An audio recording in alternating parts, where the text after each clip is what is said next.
Hello everyone, my name is Lauren Sergi, and this is Pop-Up Rhetoric.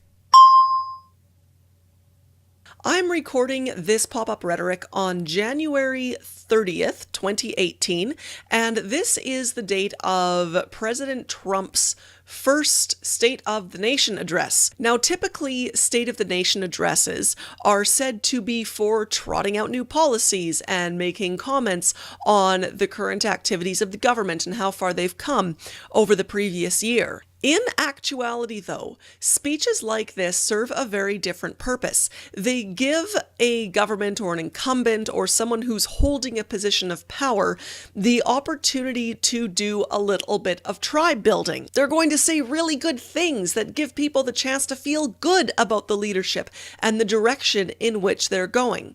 And this State of the Nation address absolutely ticked those boxes.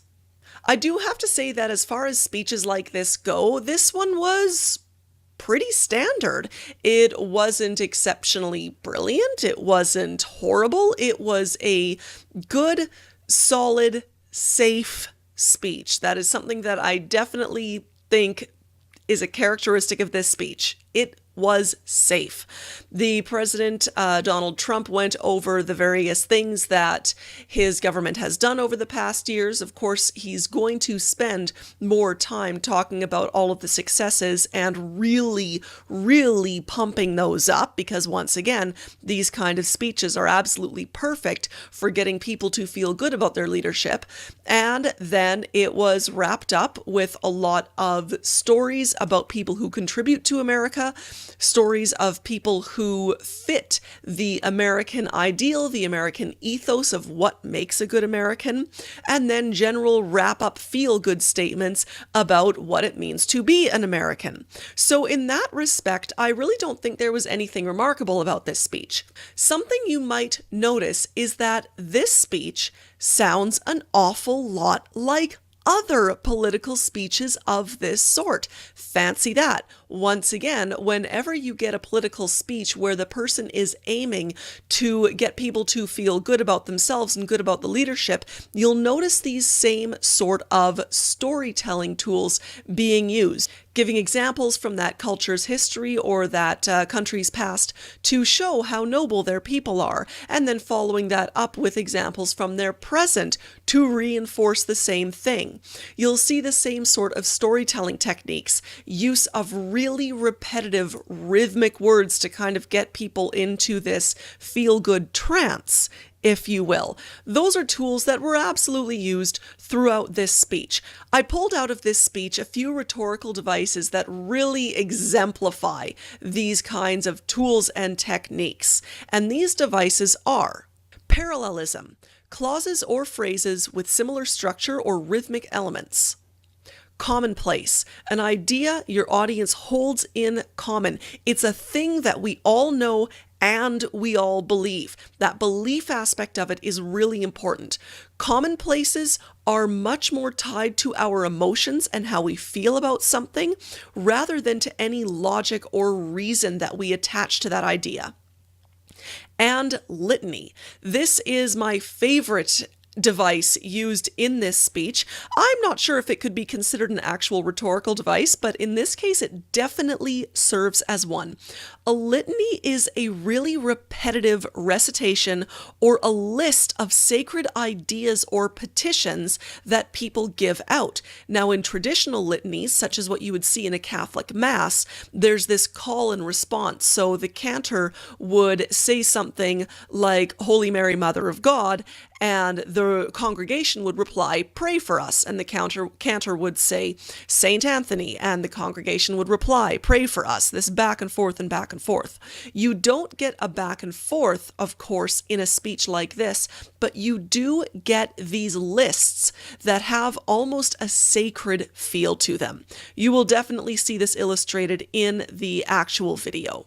So without further ado, here we have Donald Trump, President of the United States, giving his 2018 State of the Nation address. This story is a testament to the yearning of every human soul to live in freedom.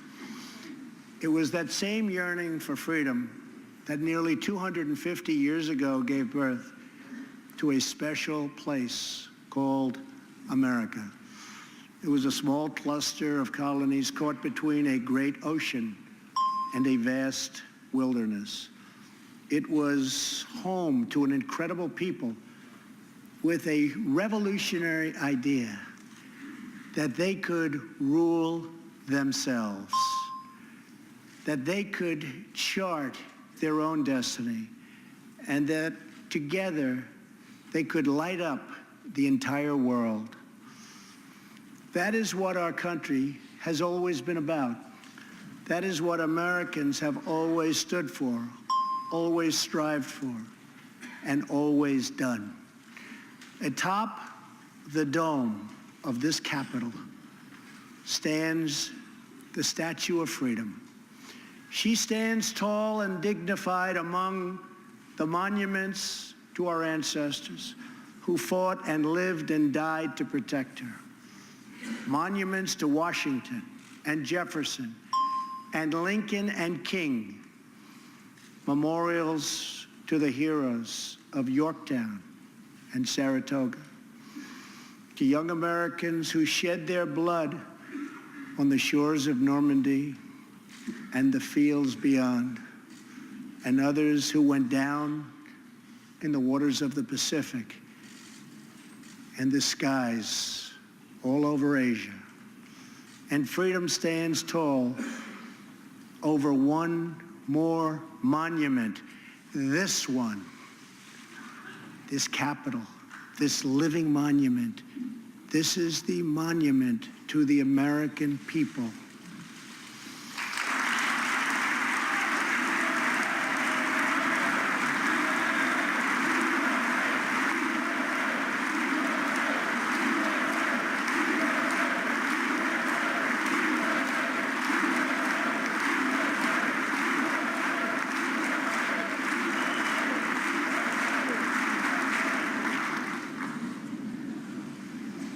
We're a people whose heroes live not only in the past, but all around us, defending hope, pride, and defending the American way. They work in every trade. They sacrifice to raise a family. They care for our children at home. They defend our flag abroad. And they are strong moms and brave kids. They are firefighters and police officers and border agents, medics and Marines. But above all else, they are Americans.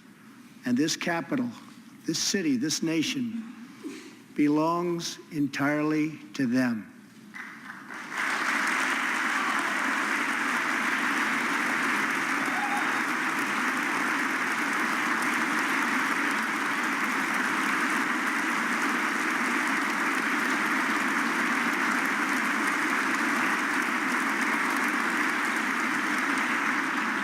Our task is to respect them, to listen to them, to serve them, to protect them, and to always be worthy of them. Americans fill the world with art and music. They push the bounds of science and discovery, and they forever remind us of what we should never, ever forget. The people dreamed this country. The people built this country. And it's the people who are making America great again.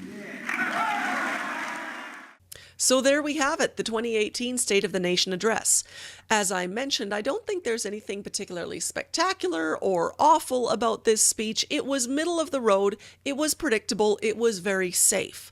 It does, however, give a very good example, especially that little chunk that we looked at today, a good example of how tools like rhythmic storytelling, the parallelism, those rhythmic repetitions of words, as well as commonplaces, ideas that we all hold together, and litanies, those sacred lists, how those three things can help us feel part of a group, can reinforce that tribal feeling that realistically politicians want us to have when we're looking at them as leaders and as representatives of our ideals. Next time you are listening to a political speech, watch for these kind of tools. See if the person brings them out, if they make use of them, and really consider the effect that that speaker might be seeking to have on you, the listener.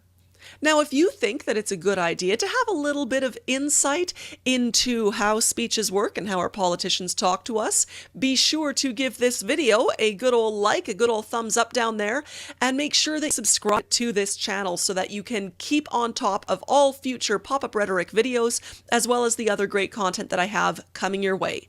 Make sure also to visit laurensergi.com and sign up for my newsletter for information about videos like this, as well as other great resources that I only share with my subscribers. Thank you so much for watching, and I look forward to seeing you on the next Pop-Up Rhetoric.